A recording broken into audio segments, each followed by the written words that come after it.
السلام علیکم ناظرین، ہم آپ کے سامنے نماز کے چند مسائل بیان کریں گے جو مختصراً سوالان جواباً کی شکل میں ہوں گی۔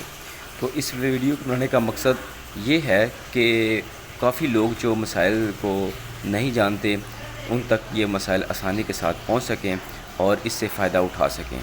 چلیں ویڈیو شروع کرتے ہیں۔ بسم اللہ الرحمن الرحیم۔ سب سے پہلے پانی کا بیان ہے۔ استنجا، غسل یا وضو کیسے پانی سے کرنا چاہیے؟ پانی، جواب اس کا ہے پانی نجس نہ ہو، پانی قدرتی حالت پر ہو یعنی بے رنگ، بے بو، بے ذائقہ ہو، اور پانی استعمال شدہ بھی نہ ہو۔ سوال نمبر 2 ہے مستعمل پانی سے کیا مراد ہے؟ اگر بے وضو شخص کا ہاتھ یا انگلی یا ناخن یا بدن کا وہ حصہ جو دھلا ہوا نہ ہو جس پر غسل فرض ہے، اس کے جسم کا بے دھلا حصہ پانی میں پڑ جائے یا پانی سے چھو جائے تو وہ پانی مستعمل ہو گیا، اب اس سے وضو یا غسل نہیں ہو سکتا۔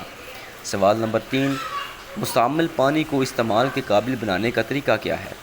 مستعمل پانی کو وضو یا غسل کے لیے استعمال کے قابل بنانے کا طریقہ یہ ہے کہ پاک پانی اس سے زیادہ اس میں ملا دیں یا اس میں اتنا پانی ڈالیں کہ برتن کے کناروں سے بہنے لگے، تو اب اس پانی سے وضو یا غسل جائز ہے۔